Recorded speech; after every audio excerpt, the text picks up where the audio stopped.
what I'm going to talk to you about, you've heard from Kevin the sort of science around climate change, but I just want to talk about some of the real impacts that's bringing as we speak, but also will bring. And just this first picture, because there's lots of stats around climate change and flooding and facts and figures, but first and foremost, it affects people and it affects communities and it affects people's lives. And this photo you can see here is from Carlisle a few years ago when they had a major flood in the town, and they had to use the car parks to take all of the destroyed goods out of people's homes and pile, and here all the white goods. So every one of those fridge and freezers is someone's house and someone's home. So first and foremost, we'll talk a lot about science and facts and figures, but let's never forget that this affects people and makes a dramatic difference to their life, especially flooding. So have the next slide, please, Andrew. I've always wanted to say that. Thank you. Broadly speaking, there are kind of three types of flooding in the country. It doesn't matter if you're affected by them, where it comes from, but it's useful when I talk about the scale of flooding.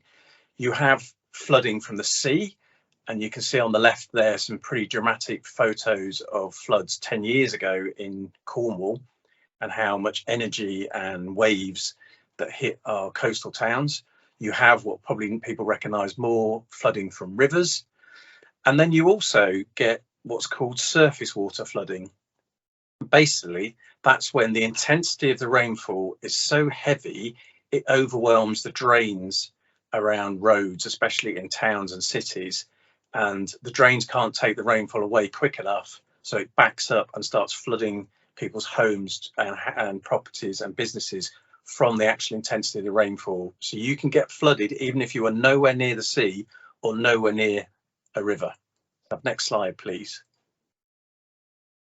And interestingly, because of that, the scale of flood risk in this country is probably much bigger than people think. So if you add together all of those that are risk from sea affecting their home, rivers affecting their houses, and that surface water flooding, the intensity of rainfall on towns, about 1 in 6 homes in England is at risk of flooding.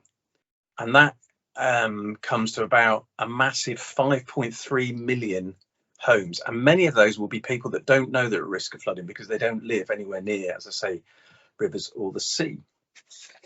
So I'll now take you to Preston. You're there, I'm not, but if you move to the next slide, hopefully that's where you are. That little cross there is where Preston Town Hall is.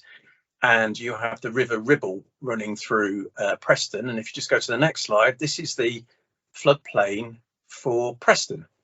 And that's where, if there was a major flood in Preston, areas that would be covered. And you can see, as Kevin said, for years and years and years, everything's been relatively stable. So most towns and cities, including cities like Preston, have sort of built space for their rivers. And you can see that floodplain, is it Fishwick Bottoms, isn't it, which I've been to before, that is designed to hold the river so it doesn't affect the town.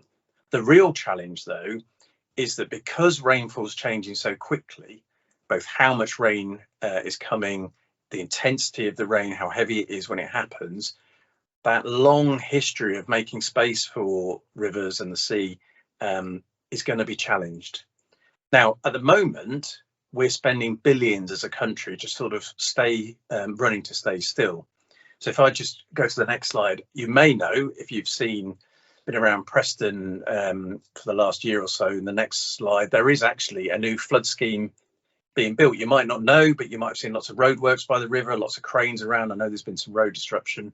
And there's actually in Preston itself a £55 million flood scheme that's been put in place around the existing areas. So we're kind of managing flood risk at the moment, but it's becoming more of a challenge. And I'll give you an example from the recent storms. You might have seen Storm Henk and everything, of how we're just about holding our own. So I'm going to take you to another town in the next slide. And this is Upton-on-Severn. So in the centre, in the Midlands, is the town of Upton-on-Severn. And that sort of line at the top curling around is the River Severn itself. So in our sunny day, there's the town and there's the river. Now, the next photo is a picture of that same town, if you look at the shape, this winter with Storm Henk. And you can see that the River Severn has come out of its bank and completely surrounded that town. But the good news is there was not a single house flooded in that town because of the flood defences that are being built at the moment. And if you go to the next slide, you can see quite dramatically. So this is the same town. On the left is that River Severn that you could see surrounding the town. And there is an Environment Agency floodgate holding back the water, but you can see how high it is. And on the right is the town itself, which was then protected. So we are putting billions of pounds. I think the current investment in flood defence is about £5.5 billion in 6 years to try and keep up with climate change and try and take a town like Upton, as you saw, and protect it from the storms that we had this winter. But the real challenge is what Kevin was describing, is the pace of climate change is going so fast that keeping room for rivers, as based on the previous dozens of generations, may not be sustainable. So if we go to the next slide, I think our real challenge, and you might have seen these climate stripes, this is how warm the planet has been getting.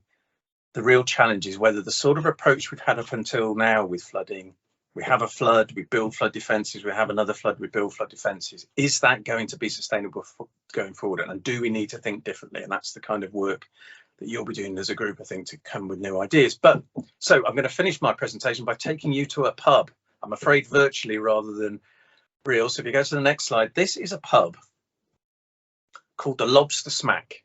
And this pub has been around for about 300 years. Just describe this picture to you. This is taken in sort of the 1700s. So sort of drawing of this pub. On the very left-hand side of this picture is the River Thames. So this is down in the southeast, but it's a good example. In the middle is the building is called the Lobster Smack, and that's been around, as I say, for 300 years. And that's sort of where that chap's standing and the flag is. That's described as the impregnable flood defence, protecting from the River Thames on the left to the pub on the right.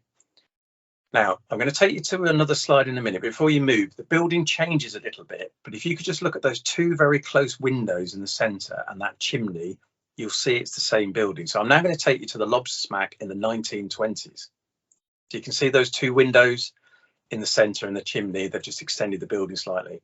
So in the 1920s, it was unsurprisingly, the seawall wasn't, or the river wall wasn't as impregnable as we thought.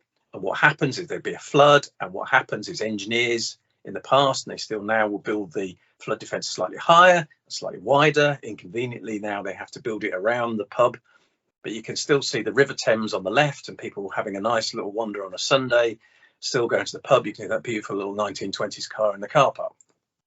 Now I'm going to take you to the Lobster Smack today. You go to the next slide. So you can now see that this defence is now higher than the building itself. If you think how it was 300 years ago, and this is what's happening with climate change, you've got this incremental increase of what's going on with sea level rise, with the intensity of river flows, and we have a flood and we build it a bit higher, we have a flood and be a bit higher. But can we keep doing this? What, holding the sea above our buildings, is that really sustainable? And actually, how much risk are you putting people to if that was to collapse or to be overtopped? So I think one of the real questions for us all as a society and you as a group to think about is, what sort of picture do we need next? Because the way we've approached climate change and with the way we've approached flooding in the past, I don't think will be fit for the future. Now, hearing your ideas, thoughts and challenges around this, I think will be brilliant. So I think just one last question for me. I think at the end, I think a line I've used before, I really do think our thinking needs to change faster than the climate, because it is really, really changing rapidly. And the stability of how our cities have been living with rivers and our coastal towns have been living with the coast are really under challenge now from climate change. But that's me, Andrew. Thank you.